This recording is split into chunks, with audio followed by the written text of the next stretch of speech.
Dear students, in science today I am going to start new lesson 13, our universe. Universe मतलब क्या होता है? ब्रह्मांड. अच्छा, जब रात को आप स्काई में देखते हो तो आपको मून नज़र आता है, साथ में बहुत सारे स्टार्स दिखाई देते हैं, है ना? तो काफ़ी प्यारा व्यू दिखाई देता है. और डे टाइम में आपको सन दिखाई देता है. और इसके अलावा बहुत सारी हेवनली बॉडीज़ होती हैं. हेवनली बॉडीज़ मतलब आकाशीय पिंड जो आकाश में चक्कर लगाते रहते हैं. इन सब के अलावा वो अर्थ के चारों ओर चक्कर लगाते रहते हैं. तो ये जो हमारा ब्रह्मांड है इन सारी चीज़ों से मिलकर बना हुआ है. प्रकृति में जो भी चीज़ हमें दिखाई देती है वो सारी चीज़ें ब्रह्मांड के अंतर्गत आती हैं. तो इस चैप्टर में मैं आपको solar system, moon, space exploration and satellites के बारे में बताऊंगी. सबसे पहले हम देखते हैं सोलर सिस्टम. पिछली क्लास में आपने पढ़ा है कि हमारी जो पृथ्वी है, अर्थ का सबसे नज़दीक का तारा कौन सा है? सन. सन एक स्टार होता है, सबको पता है ना. तो सन की अपनी हीट और लाइट होती है. तो अर्थ के ऊपर main source of heat and light कौन होता है? सन. किससे मिलती है हमें? सन से. और सन के चारों ओर 8 प्लैनेट्स चक्कर लगाते हैं.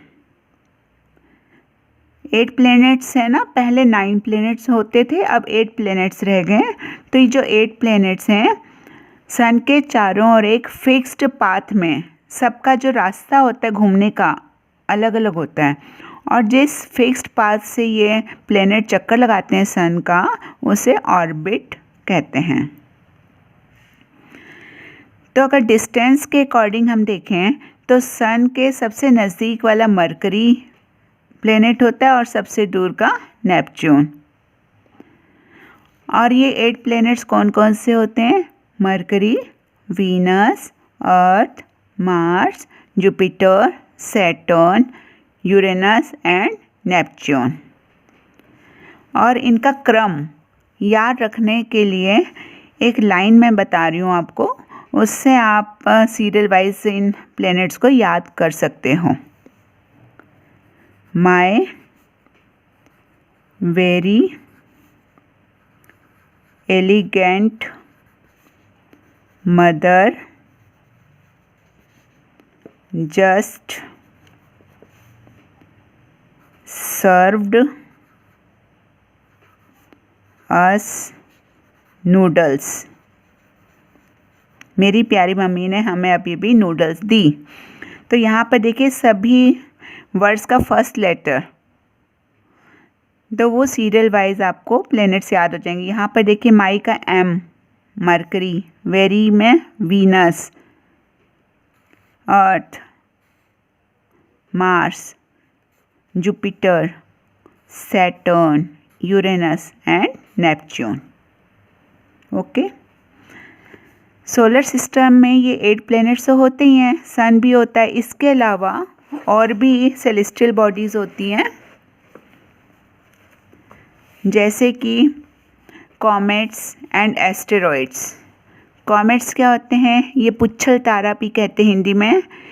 ये राउंड शेप में, बॉल की शेप में होता है स्टार, और उसके पीछे उसकी पूंछ होती है, जैसे मैंने यहाँ पर ड्रॉ किया हुआ है.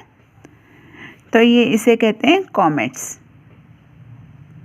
और एस्टेरॉइड्स क्या होते हैं? Asteroids are very small heavenly bodies made of rocks which revolve around the sun, mainly between the orbits of Mars and Jupiter.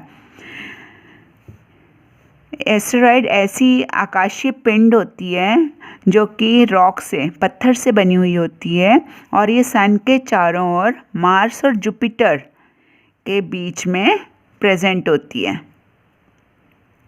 Okay. Asteroids and comets clear हो गया. तो ये सारी जो आकाशीय पिंड होते हैं ये सारे मिलकर यूनिवर्स बनाते हैं. तो आज के लिए इतना ही इंट्रोडक्शन काफ़ी इस लेसन का। तो आप कंटेंट्स को रीड करोगे। नेक्स्ट वीडियो में मैं आपको मून के बारे में बताऊंगी। Okay, thank you.